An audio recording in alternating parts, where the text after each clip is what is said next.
নমস্কার আমার প্রিয় দর্শক বন্ধুরা, আজ শুরু করব আশাপূর্ণা দেবীর লেখা সুবর্ণলতা গল্পের 6 নম্বর পর্ব। আমার আগের পর্বগুলোতে তোমরা আমাকে অনেক অনেক ভালোবাসা জানিয়েছো, তার জন্য তোমাদের কাছে ধন্যবাদ জানানোর ভাষা আমার কাছে নেই গো। শুধু এইটুকুই বলবো, তোমরা এভাবেই আমার পাশে থেকো। তো চলো আজকের পর্ব শুরু করা যাক। গল্প পাঠে আমি রত্না। আমার পোড়া কপাল, জানিস না তুই? ওলো শোন তবে, মেজো বউ হচ্ছে আমার সইমার নাতনি। সেই যে সেবার জিজ্ঞেস করলি বারুইপুরে যাচ্ছ কেন গা? বললাম সইমার বাড়ি। তা সেই রকম গিয়েছি, দেখি এই ধিঙ্গি অবতার মেয়ে ঠাকমার কাছে বসে সোহাগ খাচ্ছে। রূপখানা মন্দ নয়, বারন্ত গরণ, মিথ্যে বলবো না, চোখে লাগলো, মনে ধরে গেল। ভাবলাম পেবোর সঙ্গে দিব্যি মানায়। তা সেই কথা বলতে সইমার কপালে হাত চাপড়ালো, বলল বিয়ে? বিয়ে কে দিচ্ছে ওকে? ওর বিদ্যাবতী মা ওকে বিদ্যে শেখাতে স্কুলে পড়াচ্ছে, আরও পড়াবে, পাশের পড়া পড়াবে মেয়েকে গো। শুনে আমি বলি, হ্যাঁ গো, তুমি শাশুড়ি থাকতে বেটার বউয়ের কথায় জয়ী হবে? সইমা বলল, না হয়ে উপায়, দেখিসনি তো আমার বউটিকে? শুনে বুঝলি ঘেন্নায় যেন প্রাণ শতখান হলো। খুব ধিক্কার দিলাম সইমাকে। তারপর পরামর্শ দিলাম, বউকে না জানিয়ে নাতনির বিয়ে দিয়ে ফেল, হয়ে গেলে তো আর টাফটি করতে পারবে না। গঙ্গামণির কণ্ঠ কাসর বেজে ওঠে, মা কোথায় ছিল? ছিল ছিল এই কলকাতায়। মেয়ে গরমের ছুটিতে আম খেতে গিয়েছিল বাপের সঙ্গে।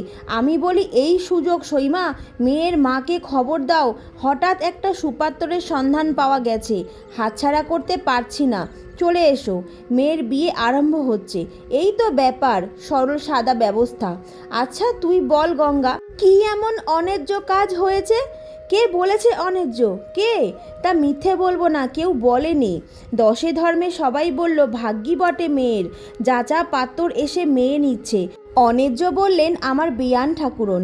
তিনি কলকাতা থেকে এসেই যেন আকাশ পা তুললেন। এ বিয়ে আমি মানি না, এ বিয়ে ভেঙে দেব। গঙ্গামণি শিউরে ওঠে, বিয়ে ভেঙে দেব বললে? বললে তো।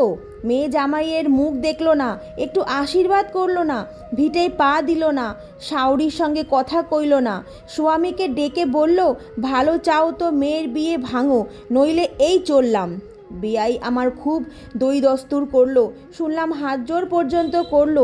মাগি একেবারে বজ্জর, শুনলো না কথা, ঠক ঠক করে গিয়ে গাড়িতে চড়ে বসে বলে গেল, তুমি আমায় ঠকিয়েছ, আমিও তাই শোধ নিচ্ছি। তোমার সংসার আর নয়, ব্যাস সেই উপলক্ষ। ঘর সংসার ত্যাগ দিয়ে তেজ করে চলে গেল কাশিতে বাপের কাছে, ব্যাস আর এলো না। গঙ্গামণি যেন শুনে পাথর। এলো না কি গো সুবোধের মা, পাগল ছাগল নয় তো? পাগল? পাগল করতে পারে মানুষকে। ওই বউ নিয়ে তো আজন্ম সইমা জ্বলে পুড়ে মরেছে। কি তেজ আস্পর্ধা, তা যেমনই মা তেমন ইচ্ছা। আমার এই ধনীও তো তেজ আস্পর্ধায় কিছু কম যান না।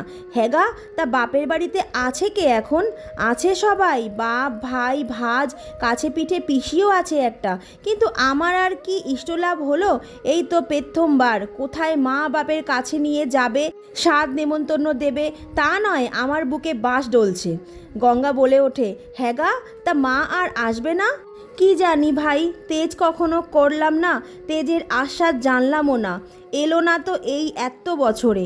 গঙ্গামণি গলা নামিয়ে বলে, রীতি চরিত্র ভালো তো?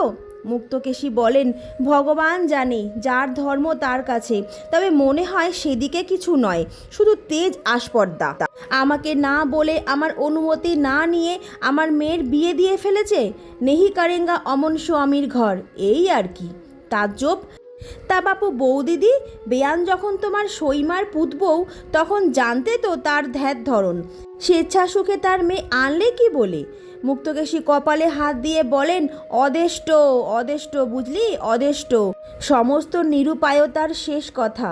আদি অনন্তকাল সেই অদেষ্ট নামক অদৃষ্ট ব্যক্তিকেই আসামি খাড়া করেছে লোকে, সমস্ত কিছুর চরমকালে। মুক্তকেশীও করলেন। 3টে বছর গায়েব করেও বিরাজকে আর 12 কোঠায় রাখা যাচ্ছিল না। দেখতে ছোটোখাটো, বয়সের বাড়বাড়ন্ত নেই বলেই যে পাড়াপড়শির চোখে ধুলো দিয়ে চালানো যাবে, এ আশা একটু বেশিই আশা। সেদিন তো এক প্রিয় সঙ্গিনীর সঙ্গে বন্ধু বিচ্ছেদেই ঘটে গেল। মুক্তকেশী তার কাছে আক্ষেপ জানিয়েছিলেন, ছেলেরা তো আপিস আর তাসপাশা নিয়েই মগ্ন, বোনটার বিয়ের কথা মনেও আনে না। আমারই হয়েছে জ্বালা, একটা পাত্তর টাত্তরের সন্ধান দাও না ভাই, গলা দিয়ে ভাত নামে না যে। 12 বছর পার হয় মেয়ের, হয়ে গেল উল্টো উৎপত্তি। বান্ধবী বলে বসলেন, এখনও 12 পার হয়? মেয়ে কি তোমার উল্টো দিকে হাঁটছে সুবোধের মা? 5 বছর আগে তো শুনেছি রাজু 10-এ পা দিয়েছে। মুক্তকেশী প্রথমটা পাথর হয়ে গিয়েছিলেন, তারপরই অবশ্য নিজ মূর্তি ধরলেন। বান্ধবীকে বাবার বিয়ে খুরন্নাচন দেখিয়ে দিয়ে বন্ধুত্বের মূলে কুড়োঘাত করে চলে এলেন, কিন্তু মনের মধ্যে তো আর আগুন দাহ। আবার একদিন মুক্তকেশীর এক জ্ঞাতি ননদ বেড়াতে এসে বলে বসলেন, কোলের মেয়ে বলে বুঝি কাজ ছাড়া করবি না নবৌ, মেয়েকে বীজ রাখবি? বলি রাজি যে পার হয়ে উঠল। রসনার ধার সম্পর্কে মহিলাটির খ্যাতি আছে। মুক্তকেশীকে তিনি হেলায় জয় করতে পারবেন একথা মুক্তকেশীর অজানা নয়। তাই এক্ষেত্রে মুক্তকেশী অন্য পথ ধরলেন। অভিমানের গলায় বললেন, তা তোমার পিসিরা থাকতে যদি মেয়ের বিয়ে না হয় আমি আর কি করব ঠাকুরজি? 14 পুরুষ নরকস্ত হলে তোমায় গিয়ে বাপ ঠাকুরদার বংশই হবে, আমার নয়, তোমরাই বোঝো। অতএব কলহ এগোলো না। ননদ মুক্তকেশীর ছেলেদের নিন্দেবাদ করে বিদায় নিলেন, কিন্তু তারপর ঝড় উঠল, অবিচ্ছিন্ন ঝড়। মুক্তকেশীর সংসারে সেই ঝড়ের ধাক্কায় তোলপাড় হতে থাকলো। বিরাজ তখন মায়ের সামনে বেরোনোই ছেড়ে দিল, কারণ তাকে মাঝে রেখেই তো মার যত বাক্যি বলি। প্রবোধ সুবোধ মার সর্ববিষ্ট কটূক্তি নীরবে গলধকরণ করে পালিয়ে প্রাণ বাঁচাচ্ছে। উমাশশী সর্বদাই তটস্থ, এমনকি মুখরা সুবর্ণ মার মন প্রাণ ভালো নেই ভেবে চুপচাপ আছে। এহেন পরিস্থিতিতে সহসা আগুনে জল পড়ল। বড় মেয়ে সুশীলা এসে হাজির হয়েছে এক সম্বন্ধ নিয়ে। বিদ্বান ছেলে, রূপে কার্তিক, ভালো অবস্থা। তারাই এই সালেই বিয়ে দিতে চায়, কারণ সামনে অকাল পড়েছে। তবে হ্যাঁ, একটু খাই আছে। ফুলসজ্জার তত্ত্ব, দান সামগ্রী, বরাভরণ, নমস্কারী, ননদ ঝাঁপি, কনের গা সাজানো গহনা ইত্যাদি ইত্যাদি। সর্ববিধ সৌষ্ঠবের ওপর আবার 300 টাকা নগদ। নগদের সংখ্যাটা শুনেই আঁতকে উঠলেন মুক্তকেশী। 300 টাকা নগদ বার করা কি এত সোজা? ঘর খরচা, বরযাত্রী, কনেযাত্রী খাওয়ানো এসবও তো আছে। মেয়ের ওপর বিরূপ হলেন মুক্তকেশী।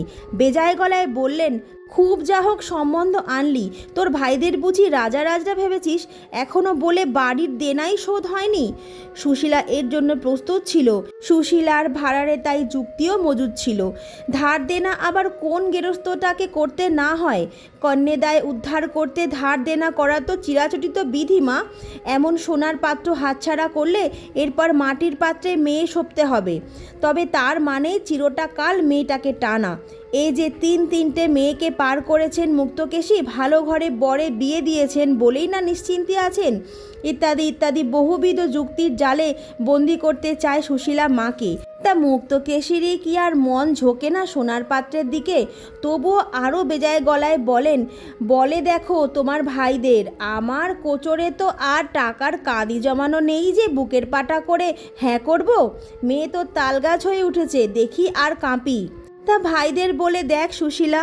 বুদ্ধিমতী মেয়ে বেশ মোক্ষম সময়েই কথাটা পারে। 4 ভাই যখন শাড়ি দিয়ে খেতে বসেছে, বড় বড় কাঠের পিঁড়ি পেতে, সামনে মা বসেছেন পাখা হাতে করে, বউরা ধারে ধারে ঘুরছে নুনটুকু লেবুটুকু লাগবে কিনা জানতে, তখন মায়ের হাত থেকে পাখাখানা নিয়ে নাড়তে নাড়তে সুশীলা বলে ওঠে, হ্যাঁ রে, তা রাজুর বিয়ের কি করছিস তোরা? যেখানে বাঘের ভয় সেখানেই সন্ধে হয়। যে প্রসঙ্গে ধুয়ো তুলে টালে খাড়ায় হয়ে আছেন মুক্তকেশী, দিদির মুখেও কিনা সেই প্রসঙ্গ। সন্দেহ কি? সে যে মারই শিক্ষা, কিন্তু সে সন্দেহ তো ব্যক্ত করা যায় না। সুবোধ থালায় আঁক কাটতে কাটতে বলে, খুঁজছি তো, তেমন মনের মতন পাচ্ছি কই। যা তা ধরে তো আর আহা, তাই বা দিবি কেন? ভালো পাত্তর আমার হাতে আছে, তবে খাই একটু বেশি। হ্যাঁ, একঝোঁকে বলে ফেলাই ভালো। দ্বিরুক্তি বা বাদ প্রতিবাদের পথ থাকে না। খাই শব্দটা কি ভয়াবহ, যেন হাঁ করে খেতে আসছে। সুবোধের মুখ শুকিয়ে যায়। খাই মানে কত খাই? কত সে কথা শুনে সুবোধের মুখে আরও শুকোয়। গলা ঝাড়া দিয়ে বলে, অত খাই হলে মানে? আমাদের তো আর এখন হাতে কিছু নেই। বোনের বিয়ে তাহলে শিকেই তোলা থাক। মুক্তকেশী ঠান্ডা পাথুরে গলায় বলেন, হাতে যখন টাকা নেই তোমাদের, বলবার কিছুই নেই, তবে শাস্ত্রে ভগ্নিদায় আর কন্যাদায়কে সমানই বা বলেছে। কোন শাস্ত্রে বলেছে এ কথা? সে প্রশ্ন তোলে না মুক্তকেশীর ছেলেরা, এ কথাও তোলে না। না বুঝে সুঝে বুড়ো বয়স অবধি সংসার বাড়াতে তোমায় বলেছিল কে বাপু? তোমার নির্বুদ্ধিতায় দায় আমাদের পোহাতে হবে এমন কি বাধ্যবাধকতা? না, তোলে না এসব কথা, শুধু অস্ফুটে বলে না, মানে গহনাটাও গা সাজানো চাইছে কি না। এদিক কারো সব আছে, তার উপরে আবার নগদ। হঠাৎ রান্নাঘরের শেকলটা নড়ে ওঠে, সাংঘাতিক ঘণ্টা। সুশীলেই পাখাটা নামিয়ে উঠে যায়, আর পরক্ষণেই হাস্যবদনে এসে বলে, ওই শোনো, হয়ে গেল সমস্যার সমাধান। মেজবউ বলেছে গহনার জন্য ভাবতে হবে না তোমাদের। ভাবতে হবে না? চার ভাই একটু সচকিত হয়, যেন ঠিক অনুধাবন করতে পারে না, কিন্তু মুক্তকেশী পারেন। সঙ্গে সঙ্গে একগাল হেসে বলে ওঠেন, বুঝেছি, নির্বুদ্ধির ঢেকি নিজের গয়নাগুলো খয়রাত করবে। বোকাহাবা হলে কি হয়, মনটা ওর বরাবরই উঁচু। এই সেদিনই ভিখারিকে একখানা পুরনো কাপড় দিয়ে ফেলার অপরাধে যে ওই বউয়ের দরাজ মেজাজের খোঁটা তুলে নাকের জলে চোখের জলে করেছিলেন তাকে, তা অবশ্য মনে পড়ে না মুক্তকেশীর। মেজ বউয়ের উঁচু মনের পরিচয়ে ছোট দুই ভাই স্বস্তির নিঃশ্বাস ফেলে ভাতের চুড়োর গর্তের করে ডাল ঢেলে সাপটাতে থাকে। বড় ভাই মাথাটা নিচু করে ভাতটা নাড়াচাড়া করতে থাকে এবং মেজ ভাই প্রচণ্ড রাগকে সংহত করতে বড় বড় গ্রাস তুলতে থাকে মুখের মধ্যে। তার ওপর অসহ্য এই সর্দারি। স্বামীর অনুমতি নেওয়া তো দূরে থাক, স্বামীর সঙ্গে একবার পরামর্শ করে নেবারও দরকার বোধ করলো না। ভেবেছে কি ও প্রশংসা কুড়োবেন, প্রশংসা কুড়িয়ে পেট ভরবে? এদিকে তো আর আচার আচরণের দোষে নিন্দে গগন ফাটছে।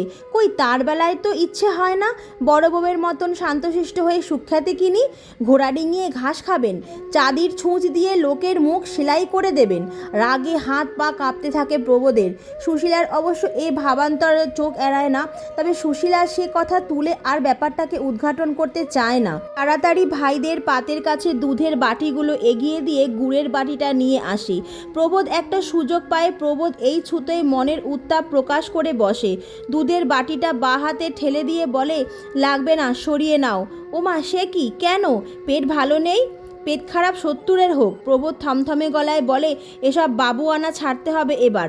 সুশীলা বুঝেও না বোঝার ভান করে, ফিকে গলায় বলে, হঠাৎ বাবু আনা কী দোষ করলো?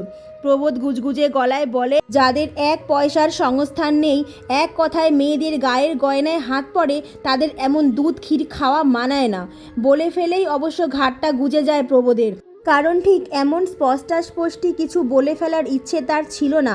চোরাগুপ্তা একটু ইশারা দিতে চেয়েছিল, হলো না। মায়ের পরবর্তী প্রতিক্রিয়ার আশঙ্কায় বুকটা হিম হয়ে গেল তার। এরপর আর কি ওই গহনা ছোবেন মুক্তকেশী? তোমাদের কি মনে হয় বন্ধুরা? এর পরের পর্ব জানতে তোমাদের চোখ রাখতে হবে কিন্তু অবশ্যই আমার চ্যানেলে। তো আজকের মতো টানলাম আমি এখানেই ইতি। তোমাদের আজকের পর্ব শুনতে কেমন লেগেছে অবশ্যই আমায় কমেন্টের মাধ্যমে জানিও। কেমন? আর ভুল ত্রুটি কিছু করে থাকলে অবশ্যই নিজ গুণে আমায় ক্ষমা করে দিও। চলো, দেখা হচ্ছে আগামী দিন। ততক্ষণ সবাই ভালো থেকো। নমস্কার।